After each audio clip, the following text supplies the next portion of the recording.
Nikola Biliškov rođen je 1974. godine u Puli. Po struci je kemičar, doktor je znanosti, zaposlen na Zavodu za kemiju materijala Instituta Ruđer Bošković. Predmet njegova interesa na Institutu za razvoj, karakterizacija i razvoj materijala za pohranu vodika u čvrstom stanju, što je preduvjet za široku upotrebu vodika kao goriva. Također, Nikola Biliškov ekološki je aktivist i ambasador Klimatskog pakta Europske unije, znanstvenik koji podrazumijeva društvenu odgovornost kao dio svog poziva.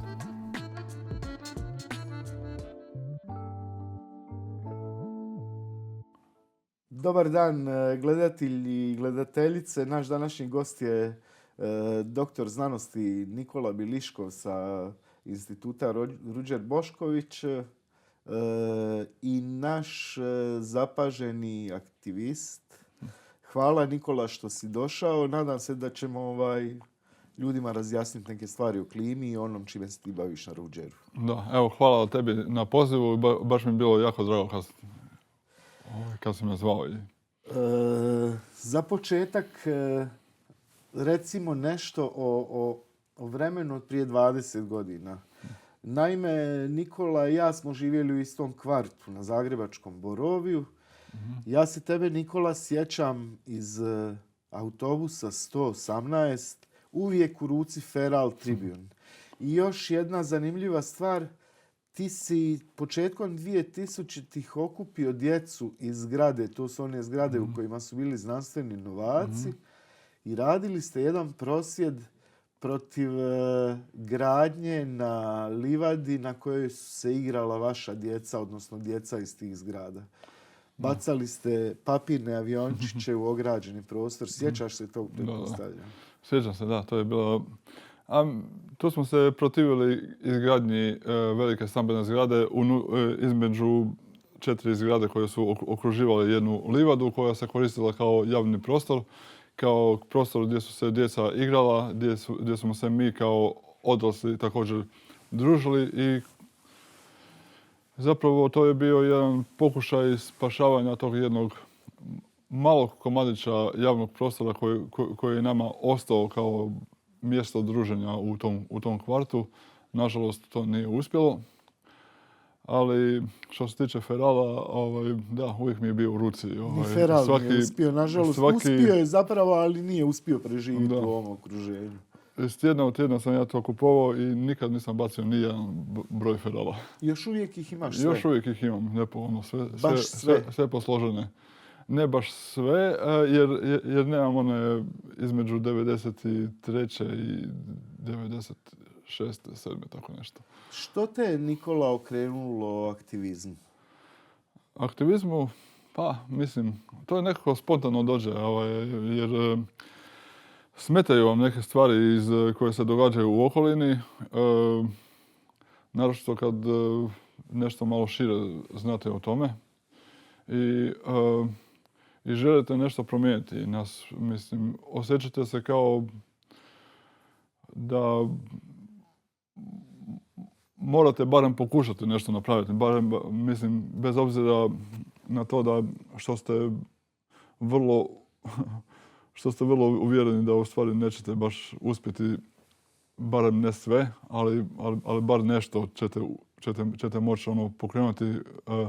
Ili ako ništa drugo, inspirirati neke sljedeće akcije.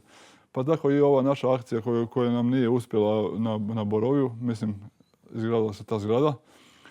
Ali ona je u principu inspirirala mnoge druge slične inicijative koje su se događale po gradu, a i po državi. Mi smo ostavili za sebe dosta materijala jer smo pratili to na jednom blogu i onda tako je to...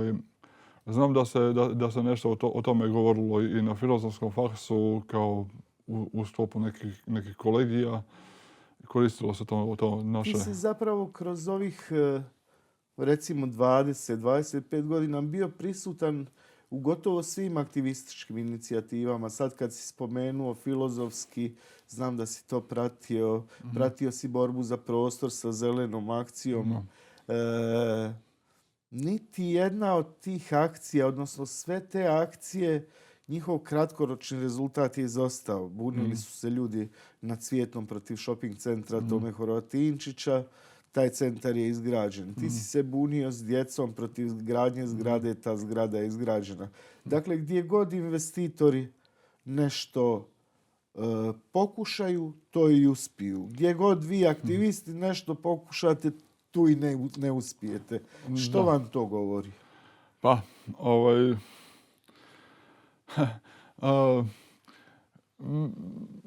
mislim, mi obično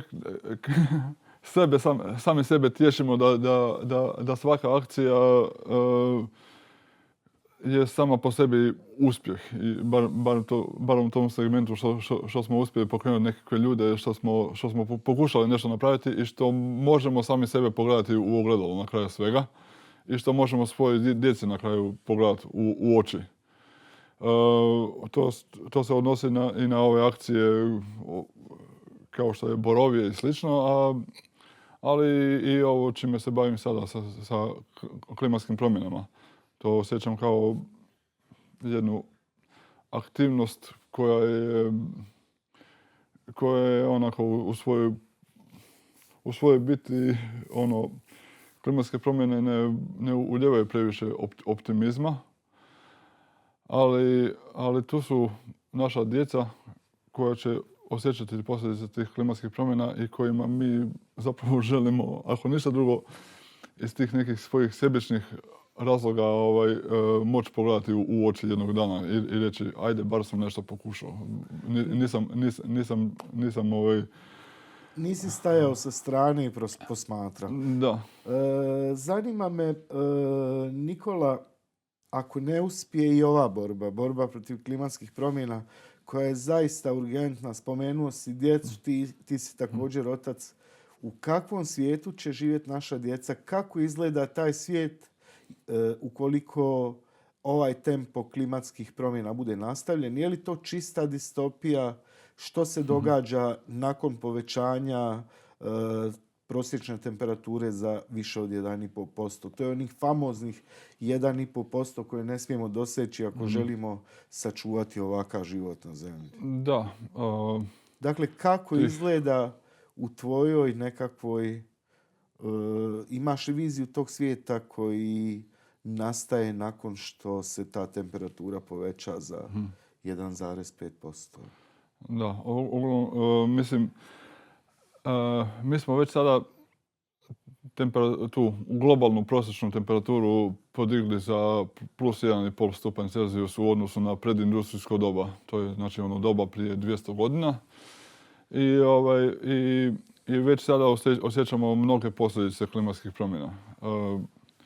Te klimatske promjene više nisu nešto udaljeno, nešto što se događa na Pacifiku ili u polarnim krajevima ili nešto treće što je udaljeno od svih nas i što će se možda dogoditi jednom u budućnosti, nego to je sada. I mi već sada vidimo da se povećao broj ekstremnih vremenskih događaja, kao što su velike suše, veliki intenzivni toplinski valovi, pa onda provale, padalina tokom ljeta i slično. A što će se događati ako pređemo granicu od plus 1,5 stupanj Celzijus u odnosu na predindustrijsko doba? To su puno gore posljedice. Znači, intenzifikacija tih ekstremnih vremenskih događaja i puno nesigurnije zapravo vremenske prilike. Vremenske prognoze će biti puno nepouzdanije jer nećemo moći govoriti o ovim proljećima, ljetima, jesenima i zimama na kako smo mi navikli i na kakvima se zapravo razvila cijela naša ekonomija koja je stočarsko-poljoprivredna u svom temelju.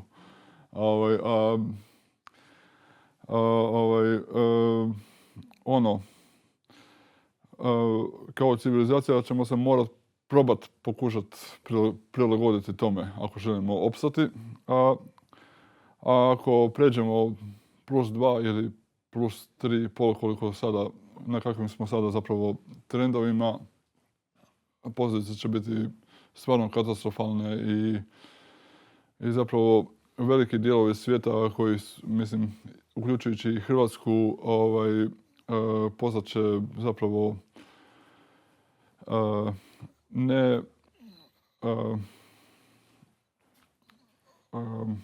Misliš da postat- neće biti postat će dobre ne- za život? Da, postat će Neuvjetne. da, izgubit će se zapravo uvjeti za funkcioniranje kako smo mi do sada navikli i čak nekakve projekcije pokazuju zapravo da će se povećati broj emigracija iz ovih krajeva, znači iz Hrvatske i tako dalje. Dakle, moguće da i mi postanemo migranti i to klimatski. Da. Ja se sjećam jednog predavanja od direktora Nordea banke, to je neka investicijska banka smještena u Švedskoj. Ti su najopasniji. Koji rade te projekcije zbog svojih ovih financijskih poslovanja. On je rekao da se predviđa, ako se klimatske promjene nastave ovim tempom kakvi su sada trenutno, do 2070. godine možda neće biti Hrvata na području Hrvatske. Znači, svi će se iseliti i mi ćemo se pridružiti migrantskom valu protiv koga se sada naša policija tamo bori palicama i...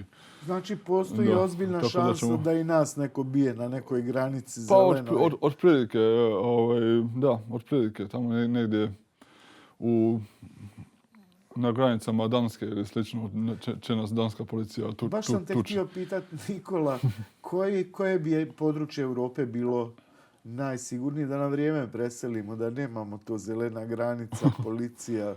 Dakle, u nekom postojećem tempu klimatskih promjena, gdje bi bilo najracionalnije otići živjeti i dočekati, recimo, idućih 40 godina? Pa, Mediteran je već sada vruća točka kad se gleda globalno s obzirom na klimatske promjene i tu se temperatura Mediterana se povećala zapravo za dosta u odnosu već sada za +1,5, +1,6 stupnjeva Celzijusa u odnosu na predindustrijsko doba. To je zbog toga što je taj prostor jednostavno takav geografski. Ali tako da Mediteran će postati zapravo vrlo izgledno, govori se da će Mediteran postati nenastanjivo područje, znači pustinja i tako. Znači mi moramo ići, ako želimo preduhitriti već sada, promjene, da. Onda bi trebali ići negdje tako u Dansku i slično. Mislim, Danska, Švedska. Da, tako, te neke zemlje. Skandinavija. Da, obećana Skandinavija. Ali onako nekako južna Skandinavija, ipak je ono gore malo prehladno. Htio sam te pitati vezano za prostor. Još samo na jednoj stvari da ostanemo, vezano je za borbu za prostor. Dakle, sve ovo što se sad ovi investitori bore za prostor na Jadranu, da izgrade hotele, to sve za 50 godina će past u vodu. I oni će s nama, vjerojatno ovaj Šolak koji je kupio dolje, koji hoće graditi lungomare u Puli, i on će s nama biti u koloni na nekoj zelenoj granici. Da. Mada on ima novaca, on će se vjerojatno bolje snaći. On će se vjerojatno smjestiti u nekom hotelu na Lungomaru, je li tako znači? Što kaže za tu pulsku borbu? Dakle, imali smo borbu za lungomare, to je jedan od posljednjih zelenih prostora uz more u Puli, sportsko-rekreacijska zona, da. Izmjena generalnog plana, mogu hoteli, referendum je sabotiran budući da je u pitanju taj gospodin Šolak koji u vlasništvu ima N1 televiziju koja nije zucnula o referendumu baš kako treba kad je gazda u pitanju. Da. Jesi bio aktivan u toj pulskoj borbi, budući da je Pula tvoj grad, ti si iz Pule? Ja sam, pošto nisam mogao, mislim, ja imam adresu ovdje u Zagrebu, nisam mogao izaći na referendum, ali sam podržao referendum i poslao sam nekoliko od tih video poruka i koliko sam mogao sam podržao. I u kontaktu sam sa mnogima od tih ljudi koji su uključeni aktivno uključeni u tu kampanju Lungomare. I Lungomare je zapravo, da pojasnimo, to je prostor koji je dan građanima kao jedna zona koja će ostati zapravo netaknuta od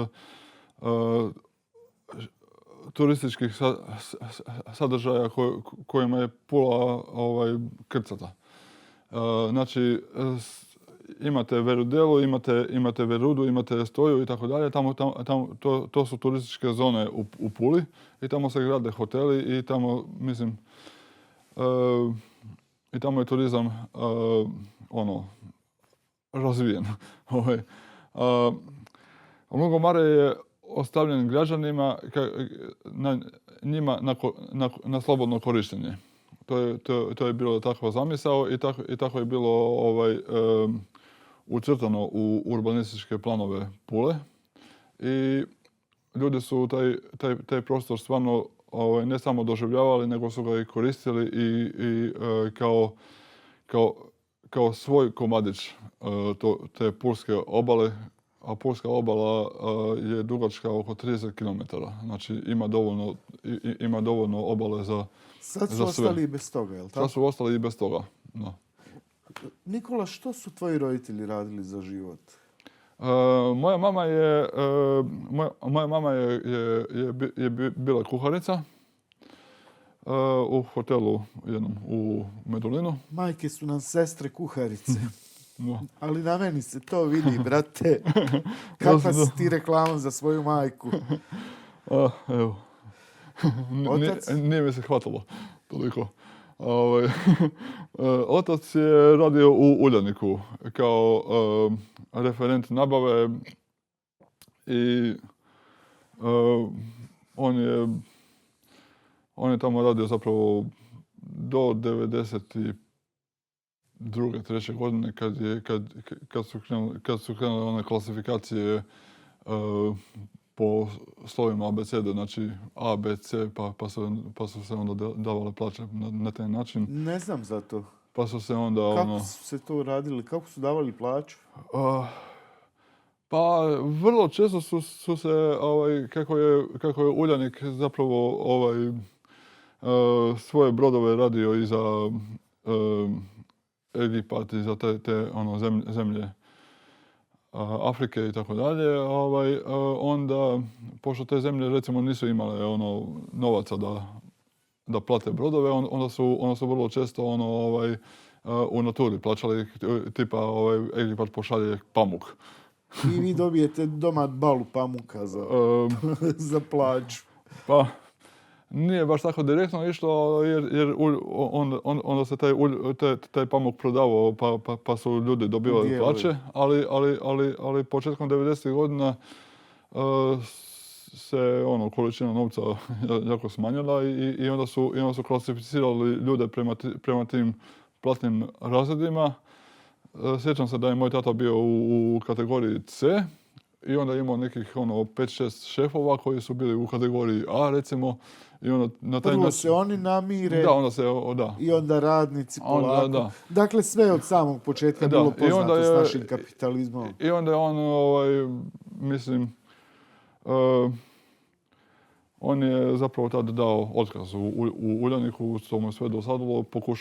Pokušao je nešto sa jednom malom privatnom firmicom, prodavaonicom elektromaterijala, koja je kasnije propala također zbog toga što je došao jedan vrlo sposoban kako bi se reklo, vizionar, developer u Medulin koji je gradio apartmanska naselja, a nije baš imao namjeru plaćati ljudima za materijal koji je kupovao od njih. I Uzeo je materijal od tvog oca i nikad nije platio, a? da, i sad čujem da gradi zadnje što sam čuo o njemu je da pokušava graditi nekakve golf terene u Slavoniji. Isplati se biti prevarant u Hrvatskoj. Pa da, pa to je super. Bolje nego... Jesi ikad razmišljao o karijeri prevaranta? Nisi, pretpostavljam, ti si predobar čovjek. Jako mi teško to ide. Ne znam, ne uspijem baš... Ništa, samo gledaš čovjeka u oči i razmišljaš kako da te prevarim. To je otprilike taj posao. Tu isto treba biti svojevrstan doktor znanosti. Treba biti... Malo iščašenih znanosti. Treba biti malo ovako...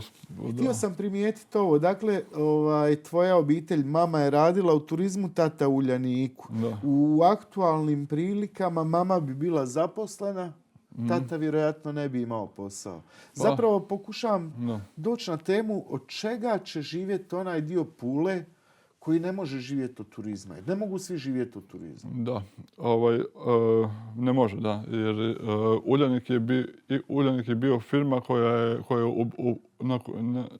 koja je zapravo držala jedan dobar dio ekonomije, ne samo Pule, nego cijele Istre. Jer tu je bilo uključeno jako puno tih kooperantskih tvrtki koje su bile po cijeloj Istri, a i šire i po Hrvatskoj. Cijela Hrvatska je navijela protiv tih brodogradilišta. Kako to tumačiš? Pa u jednom trenutku je, mislim, dobro, prvo naša brodogradnja je bila vrlo kvalitetna, barem koliko ja znam i koliko se sjećam. Ali kasnije su se pojavile te brodogradilišne industrije smještene na Dalekom istoku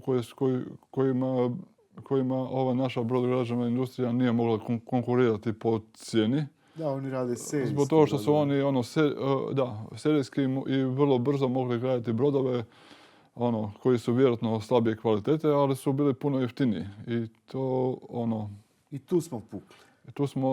Tu smo pukli, ali mislim da je tu je bilo jako puno stvari koje su zapravo uništile našu brodogradnju zbog toga što prvo se to brodogradilište podijelilo na hrpu različitih firmi kao Uljanik plovidba, Uljanik Uljanik ono i preko toga su se zapravo ti novci odlazili su u nekakve džepove i gubio se trag tog novca u bespućima te povijesne zbiljnosti. Bespuća povijesne zbiljnosti idu na novac. Točiš novaca, idu. Htio sam pitati još jednu stvar, Nikola. Kad smo već kod brodogradnje i Pule, mi smo nedavno uništili Brodarski institut. Da. I tu, osim što su uništeni nekakvi kapaciteti trenutni, zapravo je najveći problem što je uništeno znanje. Preko sutra niko neće raspolagati znanjem kako smo do jučer imali, jer mi smo tu pravili podmornice, a ne brodove. Tebe kao znanstvenika pretpostavljam da diraju takve situacije kad to naše znanje iščezava, jer ti si dio našeg znanja. Dakle, s brodovima više nećemo imati ništa, očigledno. Nećemo biti brodograditelji. Mislim da smo mi jako država koja je vrlo sposobna u uništavanju onoga najboljeg što ima, uključujući i brodogradnju. Na kraju, jedino čime se mi sad ponosimo kao država je nogomet. Treba napraviti nekakav nogometni institut, kao Brodar. Tamo gdje je bio brodarski, da nogometni napravimo i da svi trčimo u dresovima lijevo desno. Dobro. Mislim, veliki uspjeh smo u nogometu napravili, da smo ga barem u brodogradnji isto tako svaka čast nogometašima, ali ekonomija jedne države se ne može temeljiti na sportu i glazbi i turizmu, čini mi se. Hajde da pričamo o tvojim kanadskim iskustvima. Ti si vidio sad Kanadu, dakle to je nekakva druga država. Računaju je kao Skandinaviju, Sjeverne Amerike, jer ona u poređenju sa Sjedinjenim Američkim državama je stvarno opuštenija i lagodnija zemlja za život. Amerikanci kažu da je to socijalistička zemlja. Da.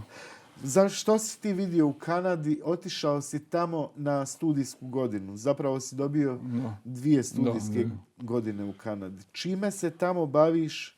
Što si tamo vidio? Da. Ja sam u državi Quebec, u Montrealu, koji je po mnogo čemu liberalniji od mnogih drugih kanadskih gradova. Kažu čak da je to najliberalniji grad u Kanadi.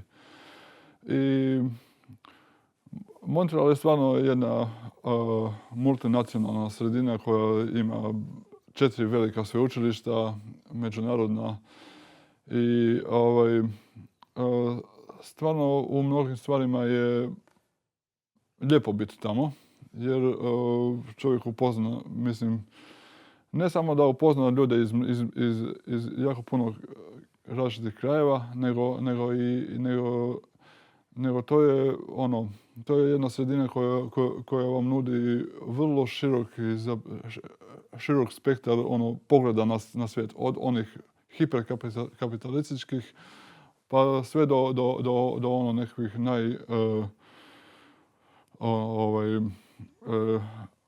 ljevičarskih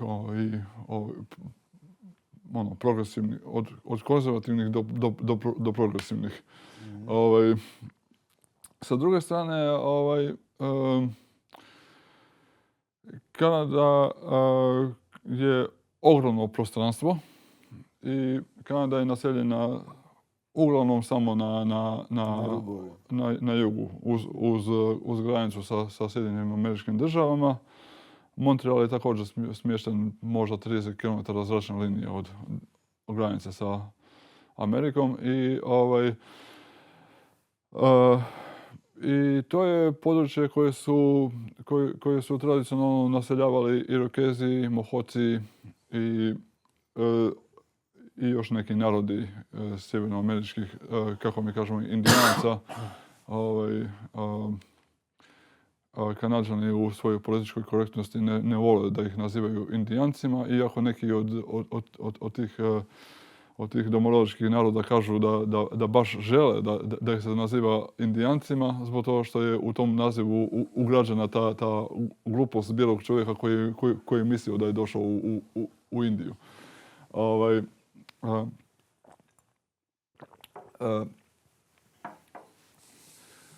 Dakle, ono što je ta jedna ružna strana Kanade, uz ovo lijepe koje se vide i kojima ste okruženi, je to jedno sistemsko licemjerje koje postoji u tom kanadskom društvu. U čemu se očituje to licemjerje? U odnosu prema urođeničkom stanovništvu. A tu se zapravo očituje i taj duboko ukorijenjen kolonijalni mindset u kanadskom društvu.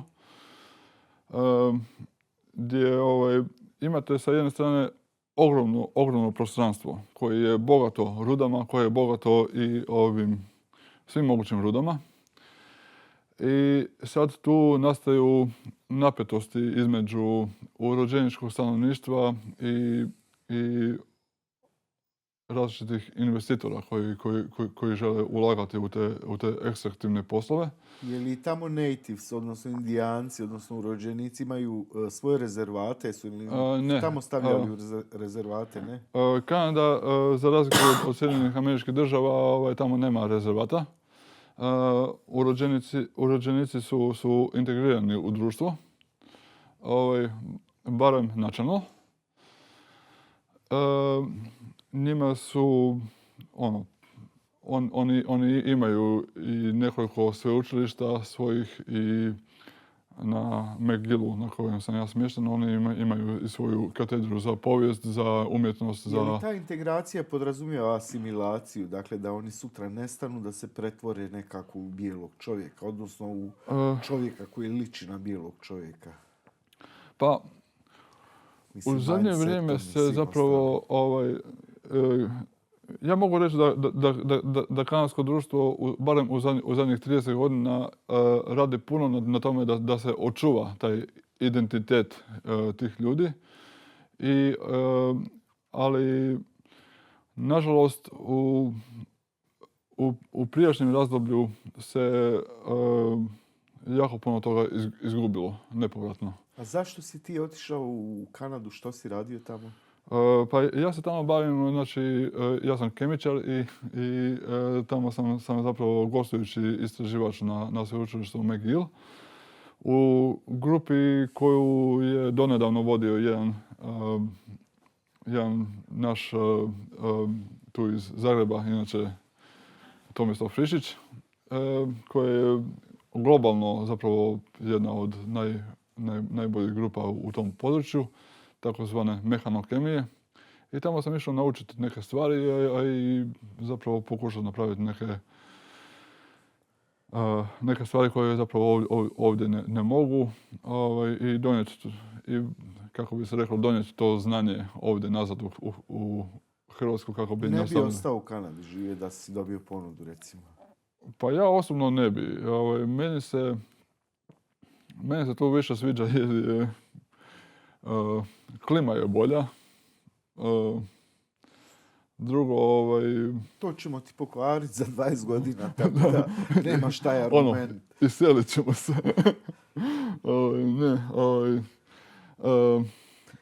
Dok si ti bio Nikola u Kanadi.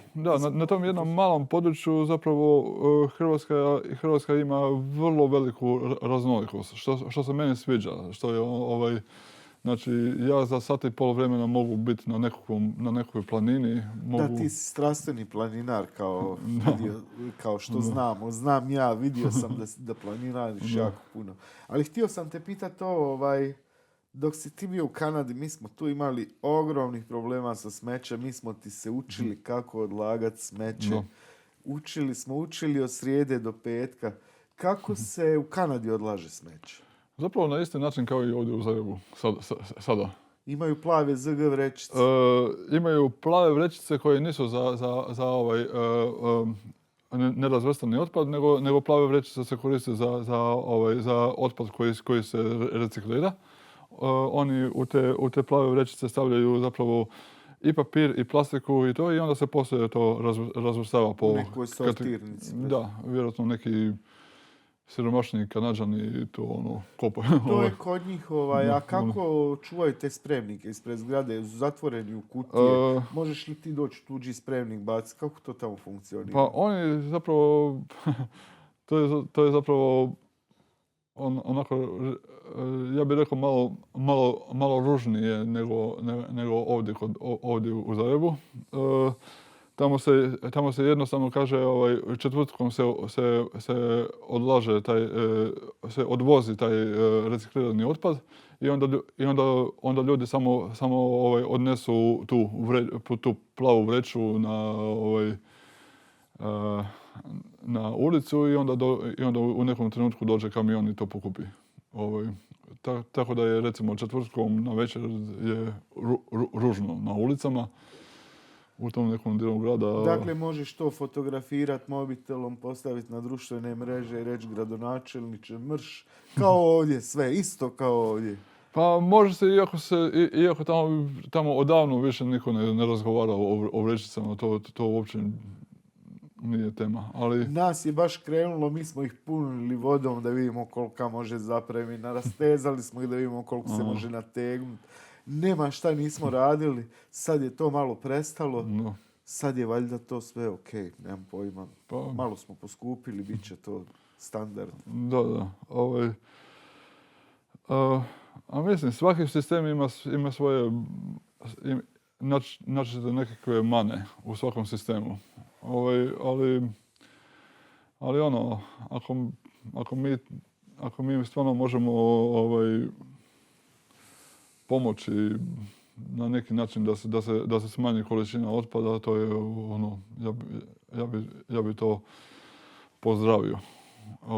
Uvijek se može napraviti nešto bolje i ja se nadam da će se i ovaj naš sistem ovdje još razvijati, kako bi se reklo,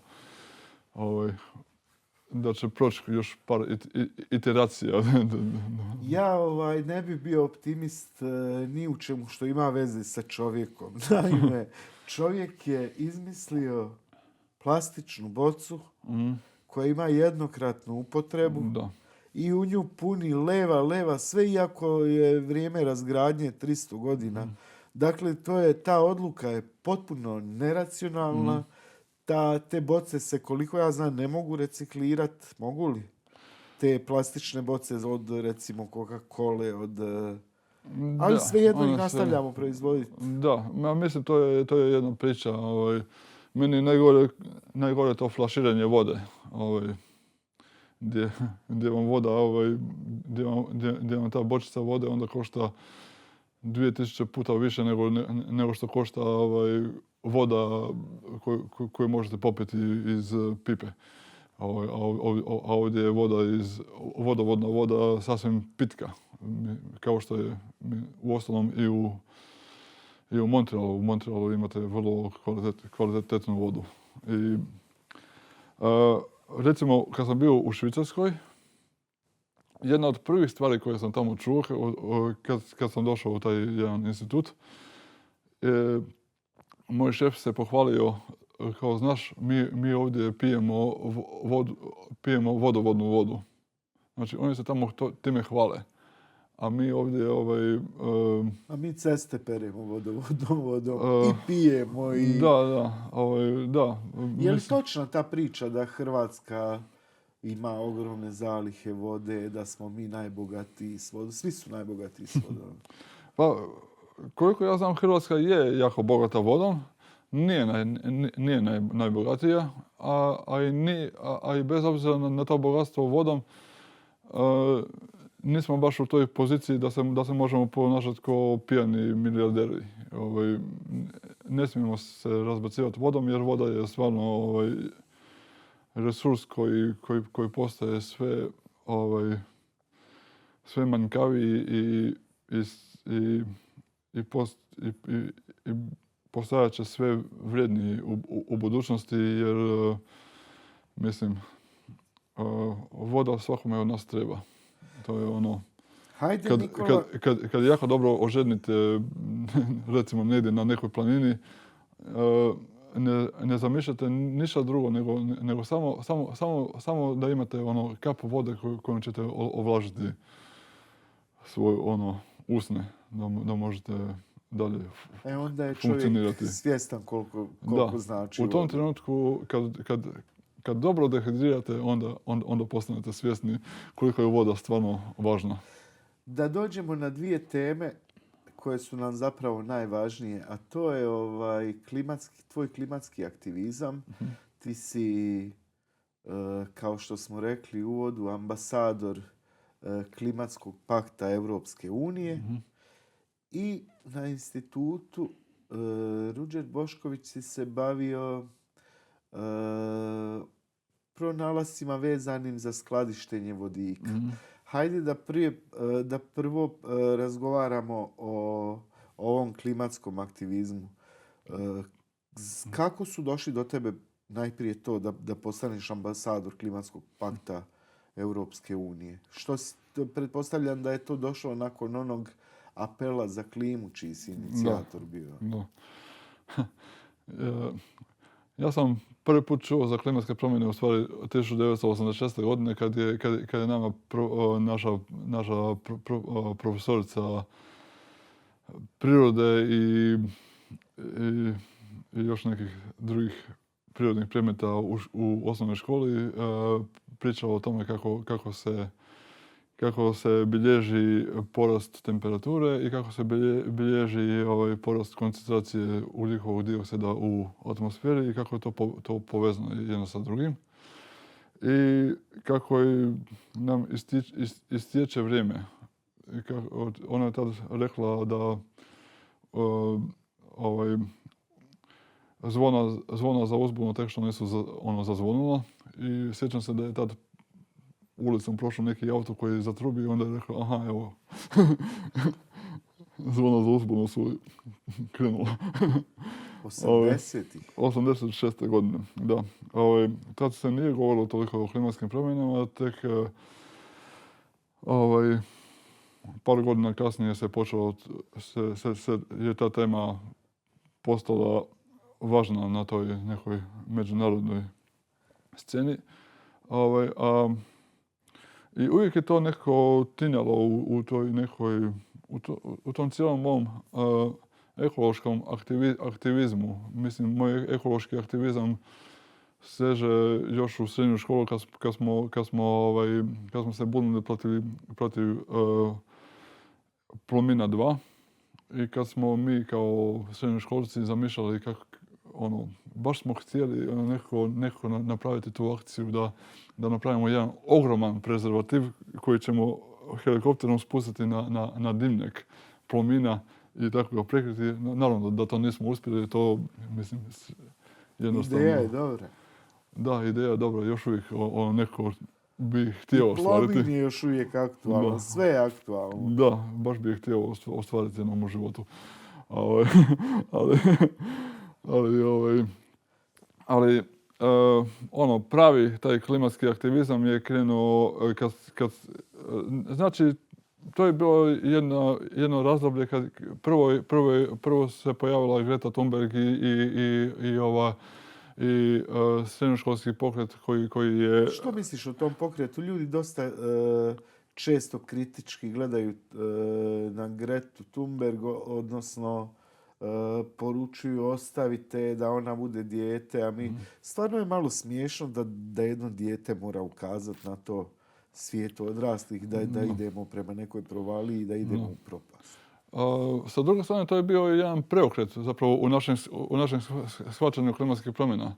Jer do tog pokreta srednjoškolaca klimatske promjene su se činile kao da se događaju negdje na pacifičkim otocima koji će potonuti, ali realno koga od nas tu u Hrvatskoj ili u Europi briga za neke otoke u Pacifiku kojih uopće nismo ni svjesni, jer mislim, mi gledamo to negdje u tim dokumentarcima, ali ali to je negdje daleko. To je baš negdje sam te htio pitat najave, odnosno predviđanja koja se tiču klimatskih promjena su zaista dramatične. Da. Kako čovjek ne može osvijestiti, kako generalna populacija ne može osvijestiti da je to zbilja ogroman problem koji ćeš imati koliko sutra za vratom. Da. I to problem koji je možda veći od svih koje je čovječanstvo ikad imalo. Da. Pa psiholozi kažu zapravo da je uzrok tome, o čemu govoriš, upravo u toj ogromnosti tog problema. To je ogroman problem, toliko ogroman da mi zapravo nemamo psiholoških kapaciteta da shvatimo tu njegovu ogromnost. Mi kao ljudska bića smo psihološki sposobni zapravo shvatiti taj neki problem koji se događa na nama shvatljivim razinama i u nama shvatljivim razmjerima. Nešto što se događa tu oko nas i sad nemam pojma, nekakva bolest u obitelji i slično. Ali ovo tu je nešto što zapravo svojim dimenzijama prevazilazi zapravo te naše kapacitete. I I u tome je velik dio problema. A drugi dio problema je to što se nama činilo zapravo klimatske promjene će se događati negdje u budućnosti, pa onda i to negdje daleko tamo. Ima vremena, Da, ima pa vremena. neki ledenjaci se otapaju, ali ko je svjestan uopće postojanja ledenjaka, mislim. Osim ovih koji imaju novaca pa idu na skijanje. Na Da, ledenjake. ili planinari koji tu i tamo odu, pa onda vide da svake godine sve dalje i dalje granica tih ledenjaka. I onda se prikazuju slike ovih polarnih medvjeda koji tamo na malim santicama leda plove, ali ko je u životu vidio polarnog medvjeda ili santu leda. Ljudi zapravo nisu onda svjesni da mi živimo u izvanrednom stanju i to je službeno proglašeno klimatsko izvanredno stanje, je li tako? Da, ne kod nas, ali u nekim državama da. 33 zemlje svijeta. Da. Prekinuo sam te, ti dovrši misao pa ću postaviti pitanje. Upravo u tome je bila radikalnost tog klimatskog pokreta srednjoškolaca koji su po prvi puta rekli zapravo mi smo tu, mi kao vaša djeca ćemo osjećati posljedice vašeg nedjelovanja. Ja sam o tome, kad se pojavila Greta Thunberg, razgovarao sam sa svojim prijateljem Borisom Koromanom o tom fenomenu u Puli. I to smo zapravo shvatili da smo, mi kao generacija smo jedna ogromna skupina, kako smo se tada izrazili, a ispričavam se kamerama, šupčine. Znači, mi zapravo kao generacija imamo tu jednu dužnost da probamo zapravo učiniti nešto protiv tih galopirajućih klimatskih promjena, a i dalje zapravo ne događa se ništa radikalno na tom polju. Zbog mnogih utjecaja, najviše zapravo zbog utjecaja te fosilne industrije na pregovore na toj najvišoj mogućoj razini, gdje uvijek imate vrlo velike delegacije tih fosilnih tvrtki koje onda ublažavaju ili čak oblikuju te propise koji se tamo donose, a koji onda oblikuju državne ili međudržavne te zakone koji se donose. Inače, zanimljivo je da tvrtke koje se bave energijom dobijenom iz fosila, odnosno sirovinom, da one najviše znaju o klimatskim promjenama. Oni već 70-ih su upućeni da klimatske promjene dolaze i sad kako ih odbaciti u borbi protiv klimatskih promjena gdje su oni najveći problem, a ako ih odbacimo znači da nećemo iskoristiti njihovo znanje. Odnosno kako njih privoli da svoje znanje iskoriste za nešto što je stvarno korisno, a ne za povećanje profita. Pa sad ima zapravo dovoljno znanja i izvan tog fosilnog sektora i mislim nakupilo se jako puno znanja i prije zapravo početka zainteresiranosti fosilne industrije, a i poslije.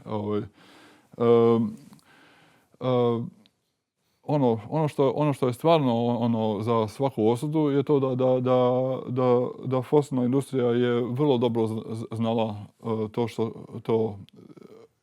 i imala je vrlo precizne zapravo predikcije kretanja klimatskih promjena i CO2 u našoj atmosferi. Ali također ono što su također zapravo proučavali i što su predviđali je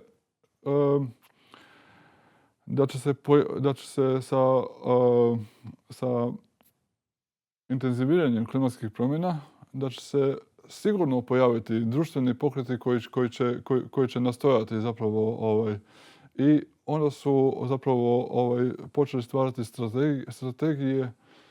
Uvidjeli su kako je njima zapravo za održanje tih njihovih ekonomskih modela vrlo važno zapravo preduhitriti te društvene pokrete i kako treba zapravo raditi sve što uložiti velike napore kako bi se zapravo relativizirale klimatske promjene, kako bi ih se poricalo, kako bi se tako da, a to rade i dan danas. Kako bi ti, Nikola, moje materi i mome ocu objasnio o kakvim klimatskim promjenama je riječ i što se zapravo događa s klimom? Dakle, nekom ko nije verziran i upućen u tu temu, kako bi u najkraćem mogućem obliku objasnio što se nama zapravo s klimom događa?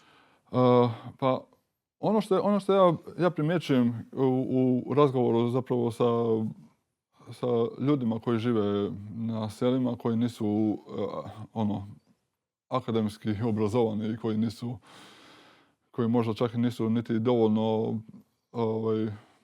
obrazovani uopće. Oni zapravo vrlo lijepo vide da se nešto događa i da svijet nije isti kao što je bio prije. Kako to tumače? Oni uočavaju u tom svojem nekom mikrosvijetu zapravo da ljeta postaju zapravo sve gora i gora. Da ako vi posadite krumpir, da nije baš sigurno da ćete imati nekakav urod krumpira kakav ste mogli očekivati samo 30-40 godina prije. U Slavoniji jedne godine nisu uspjeli osušiti meso pa su ga bacali. Da. Jer zima nije bila dovoljno hladna. Ljudi to jako dobro primjećuju i ljudi zapravo međusobno razgovaraju o tome, jer to je stvarno njima postao veliki problem. I zapravo mislim tim ljudima nije ni potrebno zapravo govoriti o tim nekim globalnim prosjecima i tako dalje, jer mislim teško im je to objasniti. Ali oni shvaćaju zapravo da u pozadini toga što oni uočavaju u toj svojoj okolini se nalazi zapravo nešto što su ljudi napravili u ovom svijetu. I oni zapravo vrlo često govore o tome kako mi previše toga imamo, kako previše brzo živimo, kako previše putujemo, kako je zapravo jako puno toga u ovoj našoj civilizaciji izmaklo kontroli. To je ono što oni vide. Često se, kad si rekao previše putujemo, često se govori o tom što bi mi kao pojedinci mogli napraviti za klimu, dakle da smanjimo broj letova avionima, da se ne vozimo toliko automobilima. Međutim, taj naš otisak klimatski je toliko mali da mi se čini da je nekad o tom bespredmetno razgovarati. Jer to sigurno nije naš glavni problem. Naš problem su fosilna goriva i mi kad bi riješili problem fosilnih goriva, mogli bi se avionom voziti koliko hoćeš, što ne bi ostavilo traga na klimu.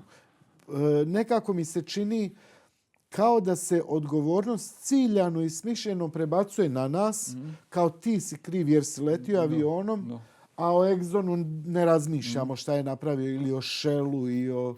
To su pravi problemi. Pravi problemi su organizacije s novcem. To si ubao sada u pravu poantu. Znači, ovo poricanje klimatskih promjena danas nije isto što poricanje klimatskih promjena prije 20-30 godina. Čemu se razlikuju? Danas je to puno suptilnije, jer svima je jasno da klimatske promjene postoje. Mislim, ne svima, ali većini ljudi. Svima je jasno zapravo da je čovjek, da je ljudsko djelovanje krivo zapravo za aktualne klimatske promjene. I sad se zapravo taj fokus poricanja klimatskih promjena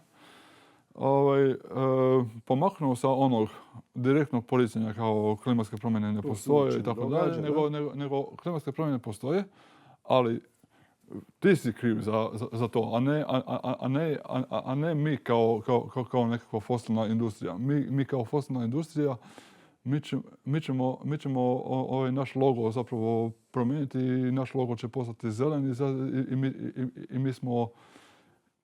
mi smo dio rješenja. Ali to se zove greenwashing, toliko sam naučio. To je greenwashing. Samo objasnim ljudima ukratko što je greenwashing. Evo. Da, greenwashing je zapravo, evo, vi ste recimo fosilna industrija i bavite se proizvodnjom i preradom nafte. Dovoljno sam star da mogu biti fosilna industrija. I pa ja polako. Bavi se preradom nafte, Bog vas čuo. I onda sad, ali dio mog programa će biti zapravo, ja ću proizvoditi i dalje fosilna goriva, ali kako bi smanjio svoj ekološki otisak, tamo negdje negdje ću saditi stabla, na primjer, i time ću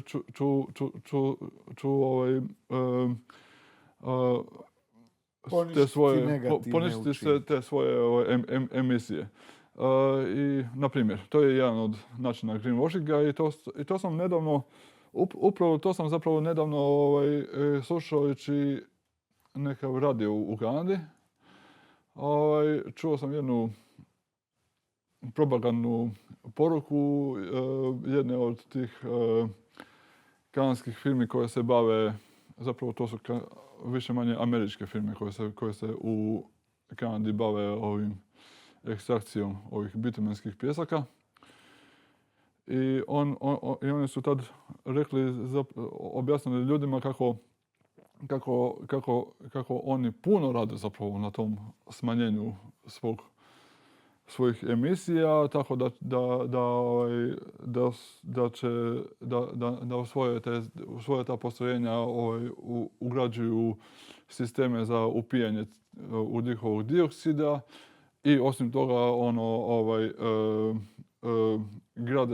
grade nekakva sela za urođenike koje su prije toga potjerali sa njihovih teritorija. I sada šume po Africi i u Amazoni. To je baš onako jedan, ja bih rekao, jedan od onako prizemnijih primjera greenwashinga. Postoje puno sofisticiraniji i puno suptilniji. Kako je ljudima nemoguće zamisliti kraj kapitalizma, tako im je nemoguće zamisliti energetiku bez fosilnih goriva. Međutim, vi ste imali jedno predavanje koje ste nazvali drugačija energetika je moguća. U isto vrijeme, dakle, bavite se vodikom koji se dosta reklamira kao nekakva energija budućnosti. Koliko je stvarno realno da u nekom trenutku fosilna goriva nam postanu nepotrebna, da se stvarno prebacimo recimo na vodik, na baterije, na na vjetar, na sunce, na bilo šta, samo da nije crno i da ne teče? Pa teoretski je to vrlo moguće. Još 1912. godine je talijanski znanstvenik Giacomo Chamician, koji je inače poznat kao otac fotokemije, pisao o tome kako smo mi kao civilizacija spremni da pređemo na direktno korištenje sunčeve energije za dobivanje korisne energije koja može... 1912. Da. Taj je bio optimist. Prije 110 godina. Znači, on je pisao o tome kako mi možemo zapravo direktno pretvarati sunčevu energiju u električnu, onda je zamišljao gradove koji zapravo na svakoj zgradi imaju te solarne panele ili solarne nekakve sisteme koji mogu hvatati sunce, pretvarati ih u električnu energiju, kako se ta energija može razmjenjivati i tako dalje. Mislim, to su nekakve stvari o kojima i mi i danas, znači 110 godina kasnije, govorimo kao o znanstvenoj fantastici. A zašto je to znanstvena fantastika i dalje? To je ta neka inertnost sustava koja je uvjetovana tom nekakvom ovisnošću, nametnutom ovisnošću o fosilnim gorivima. Što je glavna prepreka da mi sad uvedemo vodik kao gorivo koje će zamijeniti fosilna goriva? Vodik je danas se još uvijek preko 95% vodika proizvodi iz fosilnih goriva, nažalost. Onda kad ste to spomenuli, recite odmah našim čitateljima, našim gledateljima i gledateljicama koje su to vrste vodika. Dakle, vodik nije jedan, postoji više vrsta prema načinu na koji se on dobiva. Vi ste sad spomenuli plavi vodik, je li? Sivi. To bi bio sivi. Dakle, imamo crni vodik. To je ono, znači, samo iz nafte dobijete vodik i... To su opet fosilna goriva, taj nam ne treba, jel? Pa da, taj želimo zapravo izbjeći. A njega imamo najviše, ako se ne varam. To je onih većina vodika koji se danas dobiva. Taj sivi vodik, on je zapravo isti kao crni. Mislim, evo, dobiva se iz fosilnih goriva. Da pojasnim gledateljima, znači vodik je kemijski uvijek isti. Vodik je uvijek H2. Znači ona vrlo jednostavna molekula, najjednostavnija uopće. Samo je pitanje kako se dobiva. Ali te boje se daju zapravo prema načinu dobivanja. Da. I sad crni vodik, to je vodik koji se dobiva direktnom preradom fosilnih goriva kad se dobije vodik, ali onda sa druge strane imate emisije CO2 i ostale koje se samo šibaju u atmosferu. Sivi vodik je kad te emisije zapravo smanjujete tehnologijama upijanja tog CO2 i to se uvodi u tim fosilnim industrijama, ali te tehnologije su daleko od savršenih i mislim one se usavršavaju, ali i fosilna industrija će vam uvijek govoriti kako puno ulažu u taj CCS, znači taj upijanje i spremanje ugljikovog dioksida. Gdje ga spremaju? Pa danas najčešće ubrizgavanjem u geološke slojeve u zemlju. Naprimjer, hoće nam eksplodirati zemlja?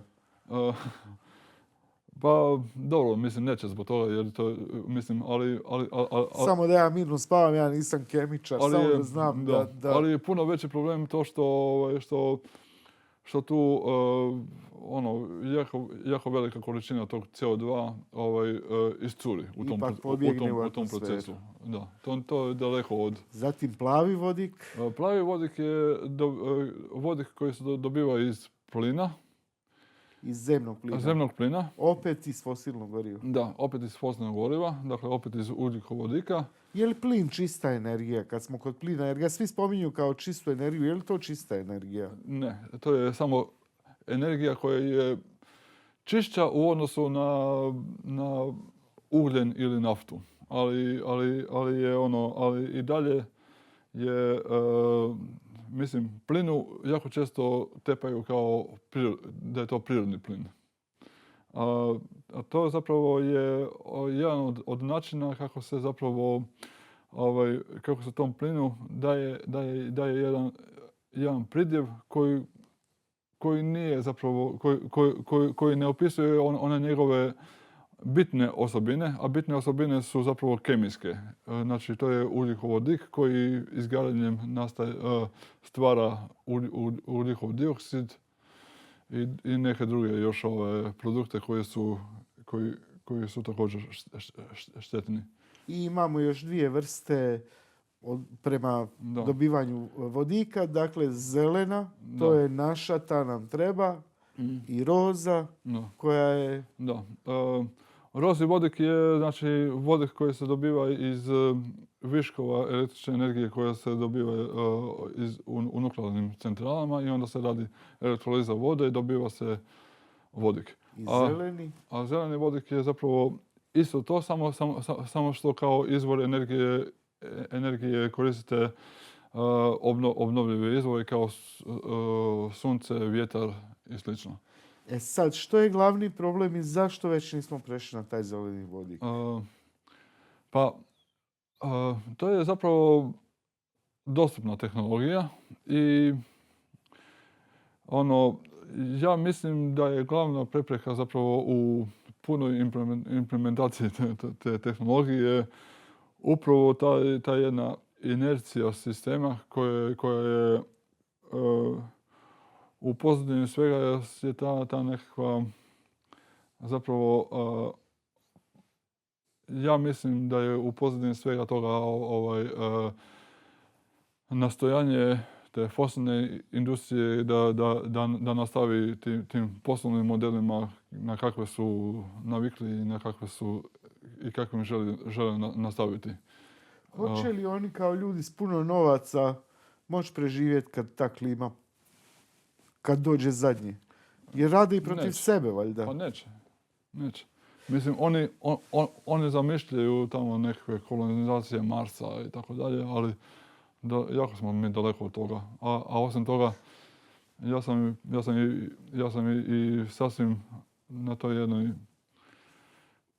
konceptualnoj razini protiv takvih zamisli, jer čini mi se da mi kao civilizacija prvo moramo zapravo naučiti čuvati svoju kuću, da bi onda mogli zapravo, da bi si onda mogli dati pravo da odlazimo u neke druge kuće. Još jednom da pogledamo Zvijezdane staze, jer oni su u Zvijezdanim stazama uspjeli očuvati svoju, a čuvaju i druge. Pa da, ali... Jedan veliki problem sa vodikom, barem sam tako pročitao iz vaših radova, iz tvojih radova, je to da ga je teško skladištiti. Da, to je jedan zapravo od glavnih problema u implementaciji tih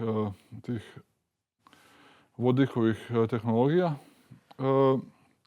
Njega je teško skladištiti jer ta molekula je najmanja od svih mogućih molekula. I onda prolazi kroz sve.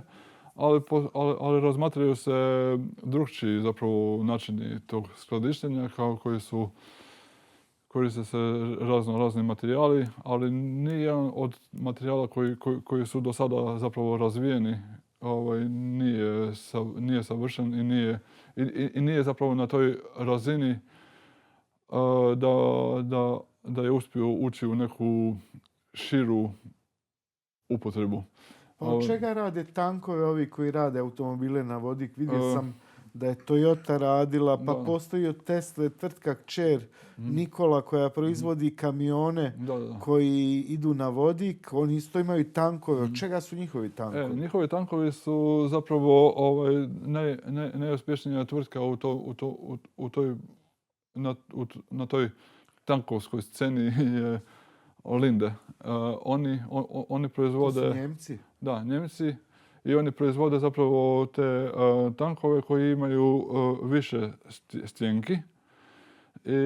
I jedna od stjenki je zapravo nekakva keramika koja je vrlo velike gustoće i ona zapravo ne dopušta vodiku da iscuri. I na taj način vi možete u tim tankovima držati vodik na vrlo visokim tlakovima i tekući vodik možete čuvati tamo i tako dalje. Dakle, rješenje postoji za... Da, ali ono što ljudi zapravo žele postići je još efikasniji načini skladištenja vodika i način skladištenja vodika koji neće zahtijevati korištenje tolike energije, samo da se vodik stlači ili prevede u tekuće stanje. Jer sada kako bi se taj vodik stlačio i kako bi se, naročito ako ga želite pretvoriti u tekući vodik, tu koristite jako puno energije. To su vrlo zahtjevni procesi. Tu negdje dolazite vi. Vi ste, odnosno dolaziš ti, jer smo na ti krenuli razgovor i poznajemo se, pa je glupo da se persiramo. Tu dolaziš ti sa svojim izumom koji je bio jako hvaljen, ticao se tih tankova. Što si točno izumio? Pa, dobro, ne bih ja rekao da sam baš... Na što si ukazao? Ti si skroman, sad ćeš reći da nisi... Da. Ne bih ja rekao da smo baš izumili, ali mi smo zapravo jedna mala istraživačka grupa koja radi tu na Institutu Ruđer Bošković i zapravo surađujemo sa još nekim grupama. Jedna od njih je u Srbiji, jedna, mislim, neki u Švicarskoj i tako dalje. I zapravo mi svi radimo na tim nekim sistemima kemijskim koji mogu hvatati vodik i koji ga mogu skladištiti. Baš se nadamo da će biti efikasni u tom smislu. Ali zapravo tu ima jako puno, još se mora jako puno raditi na tome kako bi se zapravo kako bi ti sistemi postali zapravo stvarno dovoljno efikasni da se mogu koristiti u realnim tim tehnologijama. Baš sam te htio pitati, Nikola, kad bi mi mogli očekivati recimo da svi vozimo na vodik automobile? Jer meni kad kažeš vodik, ja prvo imam auto. Da. Pa, kao i većina ljudi. Da. Dakle, kad mi možemo očekivati da ćemo je li to sad moguće izvesti? Da sa krutih, sa fosilnih goriva da pređemo na vodik u recimo razdoblju od 30 godina? Pa u razdoblju od 30 godina je to sasvim moguće. I sada, mislim, na tom području vodika je trenutno veliki, kako bi se reklo, hype. Evropska unija je također odlučila tu ulagati ogromne pare kako bi još više, još brže se razvijali te tehnologije temeljene na vodiku. Tako da ja mislim da je vrlo realno očekivati u narednih 30 godina da se pređe na vodik.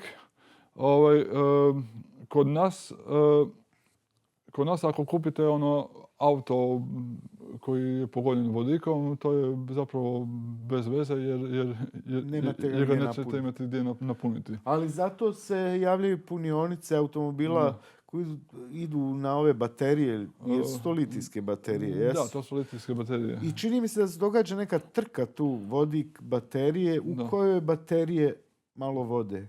Da. To je stalno prisutna ta utrka i ja mislim da je ta utrka sa jedne strane, mislim, to je zapravo jedan od razloga zbog kojih sam se ja osobno malo maknuo iz tog vodika i tako dalje. Ali ovo je bilo prikazano kao veliki uspjeh ovo na što ste nadošli. Zašto ste se makli iz vodika? Zašto si se ti makao? Ili je cijela grupa se makla? Dobro, jednostavno mi kao ta mala grupa nemamo zapravo dovoljno ljudi da možemo zapravo raditi one stvari koje bi htjeli raditi na tom području. I onda zapravo počnete jako zaostajati za nekim većim grupama u inozemstvu. I onda zapravo shvatite da se možete baviti nekim drugim područjem kemije. Kad sam čitao, Nikola, tvoje razmišljanje o tvom radu, odnosno o znanstvenom radu, ti si često isticao odgovornost znanstvenika. Dakle, da znanstvenik mora razmišljati o onom na čemu radi, mora razmišljati o posljedicama svojih izuma i slično. Dakle, ti si jedan društveno odgovoran znanstvenik. U memoarima Ivana Meštrovića čitao sam o njegovim susretima sa Nikolom Teslom u Americi. I sad Meštrović u tim memoarima piše o jednom susretu kad mu Tesla govori da mu je palo na pamet stroj koji bi mogao uništiti brodove na velike daljine. I on je s tim nacrtima početnim i s tom idejom išao predstavnicima države, odnosno američke vojske, i pita ga Meštrović kako ste vi pomirili svoju znanost sa takvom stvari koja je namijenjena uništavanju. On kaže, za mene je znanost kao umjetnost. Ja to radim zbog ideje. Kao larpurlartizam, umjetnost radi umjetnosti, tako i on radi izum radi izuma. Kaže da ga se ne tiče, baš njemu je stalo samo da svoju ideju realizira, kako će ona kasnije toga se baš nije ticalo. Barem tako Meštrović prikazuje. Jako puno znanosti zapravo je baš tako larpurlartistička. Pa i ovo sad od kad sam došao na McGill, također u ovoj grupi, zapravo prevladava taj jedan stav da često i defetistički stav da smo mi kao civilizacija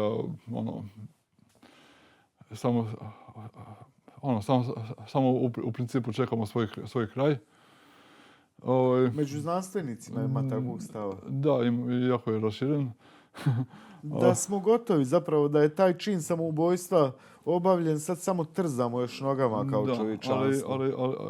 I onda zapravo ono što mi kao znanstvenici možemo raditi su ovako je lijepa znanost zbog znanosti.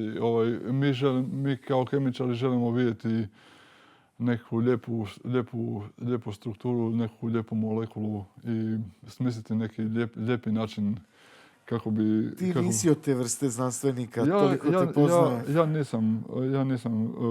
Ja se opirem tome i onda dosta često upadam u rasprave zapravo sa ljudima iz tog prirodno-znanstvenog sektora, jer u meni stalno tinja ta neka društveno-humanistička nota i onda sam često ovako malo drukčiji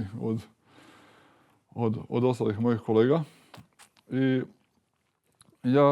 ja zapravo stalno ističem tu društvenu odgovornost znanstvenika.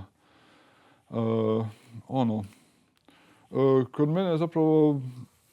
mene je zapravo jako velik utjecaj odigrao Ivan Supek i cijeli zapravo njegov život koji me dosta inspirira. Vidio sam da si uredio jedan zbornik, Živjeti usprkos. Preživljavati usprkos, da. Da, na to sam dosta ponosan na tu knjigu jer tu sam okupio dosta, to je zbornik radova. Tu ste se bavili malo društvom, malo čovjekom današnjice. Da, to je kroz misao Ivana Supeka. Da, to je zapravo zbornik posvećen 100. obljetnici rođenja. Kakav je čovjek današnjice i kako je društvo današnjice? Pa, društvo današnjice je, mislim, kako bi se reklo, zanimljivo. Kao što je uvijek bilo. Potrošačko, kao što je uvijek bilo. Uvijek je društvo bilo zanimljivo i uvijek je, ja bih rekao, uvijek se nekoj našoj generaciji činilo kao da joj, ta djeca, kao pa kako će oni taj naš svijet koji smo mi tako savršeno izgradili, kako će ga pokvariti ta djeca. Ali u stvari, mi smo zapravo najgora generacija. Ove naše generacije napravile najviše štete. Dobro, dobili smo i najviše mogućnosti da napravimo štetu, jer se razvila tehnologija do te mjere da možemo uništiti sve. Da, pa može biti, da. Iako ja osobno zapravo ne svaljujem krivicu na čovječanstvo kao takvo, nego zapravo na samo jedan dio čovječanstva, onaj koji ima tu financijsku moć jer Možda i to društveno uređenje, taj kapitalizam, možda sam, ni to nije najbolje postavljeno. da, pa ja sam onako, možda onako naivno zvuči, možda zvuči kao John Lennon u svojoj pjesmi Imagine i tako dalje. Ali mislim da je čovjek u svojoj biti dobar. Svi mi zapravo, šta svako od nas želi? Svako od nas zapravo želi da proživi taj svoj život onako u nekim okvirima svojih nekih najosnovnijih želja, da može uživati u nekom društvu svojih najbližih, svojih prijatelja, da se može tu i tamo proveseliti. Ne treba tu zapravo previše nekih materijalnih sredstava. Zapravo za život prosječnog čovjeka. I ono što mi želimo je zapravo da svojoj djeci osiguramo neku budućnost, kakvu takvu. Pa čini se da nemaju budućnost. Kad je bio klimatski summit u Glasgowu, govorilo se, a ukoliko, dakle to je 2021. godina, to je, jel da? Ukoliko radikalno ne promijenimo politike, da vodimo svijet u propast. Je li nakon Glasgowa po tvom mišljenju došlo do radikalnih promjena politika i živimo li mi danas te radikalne politike koje su se trebale promijeniti? Ma ne, mislim svaki taj kop je zapravo, ja sam rekao, povijest tih klimatskih konferencija je povijest propuštenih prilika i zapravo povijest omogućavanja fosilnoj industriji da u dobroj mjeri zapravo nastavi onim putem kojim ona namjerava ići dalje. I to je zapravo poražavajuće zapravo za čovječanstvo u cjelini. I ono što sam htio reći je da tu zapravo ne možemo mi zapravo svaljivati tu krivicu na čovječanstvo kao takvo, zapravo za ovu krizu i ove trendove u kojima smo zapravo kročili i kojima idemo vrlo sigurnim korakom i tako dalje prema provaliji, nego zapravo tu krivicu zapravo svaljaju na onu manjinu koja drži većinu zapravo financijske moći i utjecaja zapravo u svojim rukama. I tu zapravo Zašto Nikola misliš da je čovjek dobar u svojoj biti? Pa baš zato što mislim da svako od nas ima neku svoju viziju života koji je u stvari jedan život koji je održiv i koji će omogućiti toj nekoj budućoj generaciji, našoj djeci, neku dobru budućnost. I što mi imamo potrebu zapravo da prenosimo svoja iskustva sa generacije na generaciju i to je zapravo u velikoj suprotnosti sa onom gramzivošću koja stoji iza ovoga prevladavajućeg društveno-ekonomskog sistema kojeg nazivamo kapitalizmom. I za kojeg nam se čini kao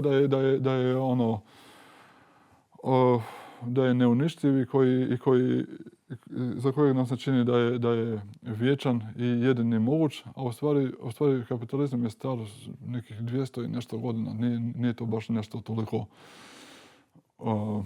monolitno i neuništivo koliko se nama ovako iz ove naše perspektive čini. Optimistične vijesti u pogledu nove energetike dolaze nam iz Japana. oni kombiniraju vodik, baterije, obnovljive izvore energije i uspijevaju imati energiju za cijele zajednice. Pročitao sam negdje da si komentirao ovaj dio japanski, da bi zapravo svaka zgrada mogla biti autonomna jedinica koja proizvodi energiju sama za sebe. Pojasni nam samo kako. Kako to rade Japanci, kako bi to moguće bilo napraviti kod nas i kako to uvezati sve tako da kad se moja jedinica pokvari da ja mogu preuzeti od tvoje energiju dok svoju ne popravim. To u principu nije ono japanska ideja, ali Japanci su je počeli provoditi u praksu. Znači, tu se radi zapravo o tome da bi svaka zgrada mogla imati svoje neovisne izvore energije, kao što je još Čamičan kojeg sam prije spomenuo zamišljao. Dakle, svoje solarne panele, svoju nekakvu malu vjetroelektranicu i tako dalje. I oni su to i postigli, jel? Da. I onda zapravo ta zgrada proizvodi energije koliko je potrebno za grijanje, za nju. Da. Za rasvjetu. Da, ali moramo uzeti u obzir to da obnovljivi izvori energije imaju nekonstantnu isporuku energije. Oni ovise o tim prirodnim ciklusima. Dakle, ako ima puno sunca, imamo puno solarne energije. Da. Ako kad padne noć, nemamo. Da. Tu uskače vodik, baterije. Da, i onda zapravo, ali u onim dijelovima kad ima puno sunca, onda mi proizvodimo i puno viška energije koji je zapravo dobro iskoristiti i onda jedan dio te energije možemo iskoristiti za dobivanje vodika kojeg ćemo onda čuvati i kojeg ćemo onda koristiti kad nema sunca i kad nema vjetra. Znači neki jesenji dan koji je dosadan, pada kiša i sve curi. A mi se grijemo na vodiku u kući. Da, i Japanci su zapravo tu napravili sisteme koji su komercijalni, koje možete naručiti. I kažete im, meni treba za, nemam pojma, moje selo koje ima 2000 stanovnika, na primjer. Dobro selo. Glavni grad. 200 stanovnika, recimo. 200 stanovnika i onda treba mi zapravo jedan takav sistem i oni će vam zapravo to isporučiti i zapravo to su sistemi koji imaju solarne panele, vjetroelektranu i imaju dio sa baterijama i dio sa vodikom. Kažu baterije su bolje za ravnanje ovih dnevnih ciklusa, znači dan-noć, a vodik je puno bolji za ove sezonske cikluse, znači zima, ljeto i tako dalje. I onda i to je zapravo tad kad sam prvi put čuo za to, a to je bilo 2017. godine, taj predstavnik te firme je rekao da su oni instalirali već 15.000 takvih sistema po Japanu i to napajaju od malih obiteljskih hotela ili malih izoliranih željezničkih stanica pa sve do manjih gradova tipa 30-50 tisuća stanovnika. Dakle, postoji ta jedna tanka nit nade, a drže Japanci. Da, pa mislim ne samo Japanci, jer sad bi se moglo pričati o tome kako i ovdje po Europi, mislim, naročito na otocima, recimo u Grčkoj i slično, se rade projekti koji to su zapravo mali demonstracijski projekti koji koriste zapravo tu izolaciju otoka kako bi učinili te zajednice energetski samoodrživim. Koliko košta takav sustav da kupim jedan za Komižu? Pa sad ne znam koliko je cijena. Jesu li to neke sulude cifre? I vjerojatno jesu. Pa jesu, velike su cifre, ali mislim, te cifre su uvijek puno veće kad su na ovako nekim demonstracijskim razinama nego kad se pređe u tu neku serijsku proizvodnju. Da. Nikola, propadamo, ali dostojanstveno. Hvala ti što si Pa nećemo se dati, ja mislim. Hvala ti što si nam dao malo nade. Trebala bi nam 3-4 sata da mi to sve o vodiku. Ja te ne bi razumio 60% od tog. Zato ćemo pozdraviti naše gledatelje i gledateljice i upozoriti ih da poštuju okoliš, da proizvode što manje smeća, da bacaju smeće ovo u plave vrećice, ovo u smeđe, ovo. Da se pobrinemo oko te naše majke zemlje, jer problem je eskalirao i ogroman je, ne vidimo ga samo zato što ne možemo vidjeti nešto tako veliko, jer je obuzelo sve.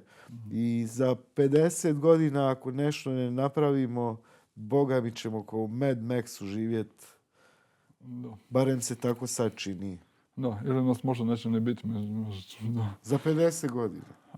Ko zna, da. Nestat ćemo za 50 godina. Mislim, možda nećemo baš nestati, ali mislim, izdržljivi smo mi ko možda škorpioni. Kad se smanji taj broj populacije, možda prestanemo proizvoditi manju štetu, pa tu izbalansiramo. Pa ja sam upravo tu o tom smanjenju populacije prije par dana razgovarao sa jednim čovjekom i puno je zapravo važnije da mi racionaliziramo, kao civilizacija, racionaliziramo potrošnju energije, nego da igramo, da se zapravo nadamo toj izlazu kroz smanjenje populacije, jer to smanjenje populacije uvijek je nekako usmjereno prema onim najranjivijim skupinama koje su zapravo najmanje krive. Ljudi, čuli ste čovjeka, gasite svjetlo, gasite klimu, sve što troši, isključite struje. Hvala vam. Gledajte nas i u idućoj emisiji. Budite odgovorni, budimo odgovorni i to je to. Hvala, Nikola. Hvala tebi, Vlado. Baš mi je bilo drago. I meni isto. Opa.